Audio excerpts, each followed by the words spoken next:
Cinema Worms. Discussing everything from Grima Wormtongue to the Shy Halib. I'm Sabib, And I'm Linz. and this is Cinema Worms Podcast.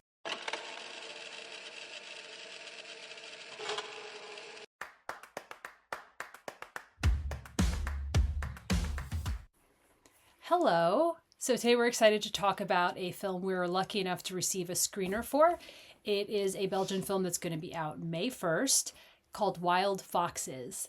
And it's a very unique coming of age story. So this is a film, a debut feature from Valerie Carnot. You're the one taking French, so Valerie Carnoy. And it's, won major prizes at Cannes and is getting a lot of buzz. So it's essentially about some boys, and one boy in particular, who are about the age of 16 at this sports boarding school in France. And evidently it's modeled after the National Institute of Sport, Expertise, and Performance. And we figured this out from context clues. I was not aware this was a thing. Because I'm like, they seem quite young, but they seem to still be in school. No, it seems like a dormitory where they're all like focused on something specific. Yeah, but like that's like this sports school. That's interesting because they have art schools and whatnot. And you have this boy named Camille, and he's like a star boxer amongst this group of boxers. Yeah. He's played by Samuel Kirchner, who is apparently this up-and-coming actor and who's done some really interesting performances. And he seems to be coming from this like broken home, has maybe some, hidden wounds, but he finds belonging or a sense of purpose in this boxing team that he's in.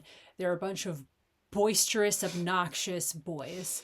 You just learn that from the very first scenes, where they're boxing right away and then they're celebrating after in the locker room and just videotaping themselves. Rowdy! They're videotaping themselves for socials, Lads, and it's just as you scream. You like to scream lads when you see the herd, the pack in the streets. You say lads. French lads. French lads. They're a bunch of French lads. You just get their energy immediately. And this day and age, right, of like the youth combined with the social media, combined with the masculinity.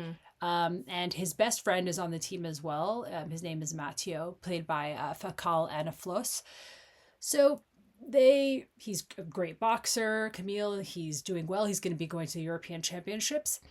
And everything seems to be going well. So him and Mathieu, who are like this, they've been best friends since childhood. They decide to go a-wandering in the woods near the school and feed the foxes with hanging raw meat, as they usually do. It's the hobby of theirs. Delicious.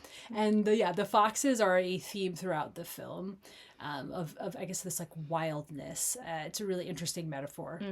And somehow Camille ends up wandering off further. And long story short, he falls off a cliff. And I saw that coming because he was at the edge of a cliff. He was like, I'm at the edge of a cliff. And I'm like, oh no. So he falls. He has this sort of unseen grisly accident. But what's interesting there is he's badly injured, but then also he's expected to recover quickly. Because what happens is he messes up his arm and it gouges it open. But they just do a bunch of like sort of minor surgery, a bunch of stitches, like 50 stitches. And they say eventually like, okay, you're good to go. You don't have any injury anymore. But he is now experiencing this reoccurring pain and it's interfering with his boxing. And they tell him, it's basically in your head, but he can't stop experiencing the pain and he just has a ton of anxiety and he seems to be traumatized and not dealing with this well. He gets increasingly sort of alienated from the team because he's not performing his masculinity well, and he starts to get into conflict with his friend Matteo. And he also starts to form a connection as like a side plot with this girl who's into taekwondo and playing the trumpet, is at the school. But she's just a nice foil to these guys who expect so much from Camille, and he's not performing now as he's expected. So I'll leave the intro at that. We went into this film literally not knowing anything about it. We just like hit play and went on the journey it took us on. What were your thoughts, darling? Yeah, I really enjoyed it. I think I was comparing it to some other kind of sort of explorations of toxic masculinity we've seen over the last few years, like Foxcatcher or the sports horror Him. And I was thinking about like the ways in which we see toxic masculinity represented on screen, and all of the myriad forms that that can take. So of course you mentioned at the start they're very rowdy, they're very like all of their affection for each other is shown through kind of physical violence. You know, they don't touch each other softly at all. It's like a shove or a punch or something. They're always kind of grabbing each other, hauling each other around. It's like there's, you know, there is kind of a pecking order. And to begin with, Camille is at the top of it. And Mateo is his, like, you know, sturdy little sidekick that everything's fine. And the second that he starts to fall from that, there is a jostling in the pack for, you know, to see who can kind of come out. And it's sort of presented as, well, we just want to make sure that we succeed in what we're doing, our overall team goal. But you can also tell that there's a certain amount of glee in that he's no longer top dog, that they're actually like the other boys are kind of enjoying it in a way, sometimes consciously, sometimes subconsciously. You can see it kind of coming through as like, oh, this is my opportunity when he's wounded or out of action briefly to push myself forward or to get in a dig at him because maybe I felt lesser than. I actually thought like the female character, the one who plays taekwondo and stuff, it wasn't really sort of a romantic connection, which I thought was really interesting. I was fully expecting it to be, and it didn't quite turn out like that. To me, this is going to seem like a strange thing to say. I kind of thought she was an example of good masculinity. I'm not exactly sure, like, what was her deal or, like, what we'd ever really get kind of closure on that, but I really, like, she also practices a really physical sport, but she also is able to get in touch with a different side of her pursuing trumpet as a hobby as well. There is a scene in which, like, the violence and the trumpet come together in a way that I thought was really, really interesting. But she kind of, as he starts spending more and more time with her and pulling away from the pack, she is kind of doing, like, she's not completely,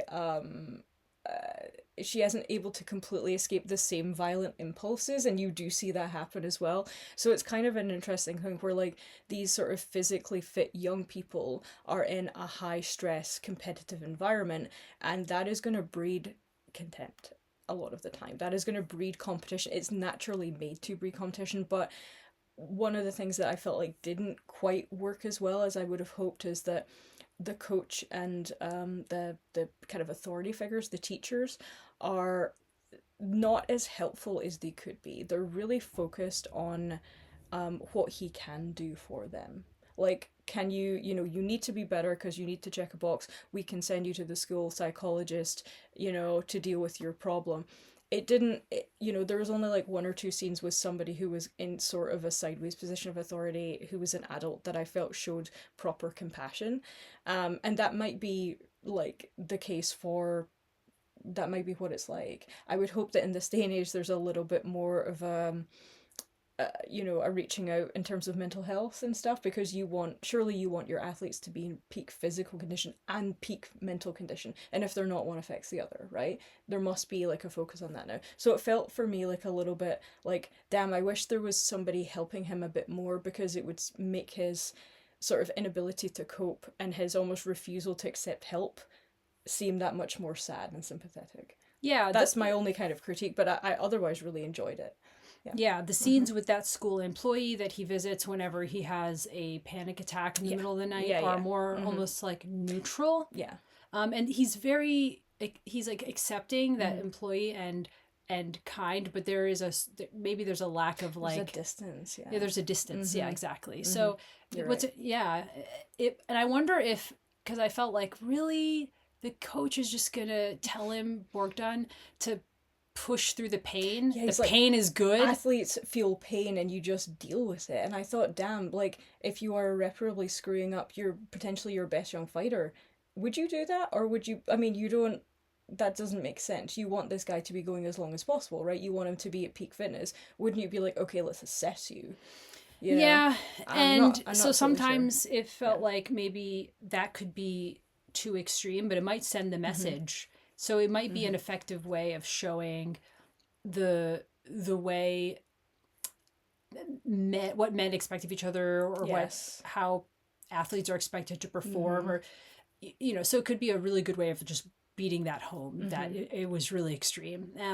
There are lots of pressures that young people would face because they're trying to form their identity, and right now their identity is very wrapped up in being a boxer, in performing as much as you can, like strength and violence, so that you can be seen as strong and successful. And if he can't do that, who is he really? Yeah. And watching him absolutely unravel in the course of this film was, it was kind of heartbreaking, and also I did feel like the conversations between the boys are exactly what you would hear from teenagers. It felt very, very, you could overhear this in any country, in any school, like the ways that they rib each other, the ways that they kind of try and assert their dominance. It felt like pitch perfect to me. Yeah, exactly. They're actually so desperate for acceptance. Yeah. And to be seen as like worthwhile, and it's all like a shield. And I think the girl character, whose name I've forgotten now, she was like lovely, even in those few scenes she was in. She offers this it's like more permission, like you said, a different way of masculinity. Yeah, and in a way, like you could see it like that, totally. She offers him a different way to exist in the world. Yeah. Like you're allowed more ways of expressing yourself, and there's more flexibility. So it was really interesting. I think this film like took us in directions, at least for me, I can't speak for you, but like maybe you were predicting where it was going. I wasn't, because you could see it as like, oh, he gets injured and then his life falls apart, or he overcomes, but he actually, his arm ended up healing, but it was like a psychological pain. So it wasn't what we expected. And the way they turned against him was so nasty. Unfortunately, I recently teammates. reread Ender's Game, so I'm aware of the ways that boys hate each other. Yeah. And also made really me think of Lord of the Flies as well. There's this kind of like, you put these kids in a stressful situation, they're gonna start. It's just a matter of time before they, somebody shows a weakness or isn't kind of pulling their weight or seem to be pulling their weight, and the pack turns on them. So it offers this really unexpected maybe perspective on coming of age and toxic masculinity, but in these layered ways. So I think it was definitely worthwhile like watching. We found it actually exciting and stressful. And the final point, the foxes were an interesting metaphor. I don't know how integrated it really is into the film itself, but and then it sort of doesn't necessarily have a typical arc. Which I like. Yeah, but that's okay. And we're really happy to see this. We might not have seen it otherwise if we hadn't been able to get the screener. So I would definitely check out Wild Foxes, which may be in indie theaters near you, starting tomorrow.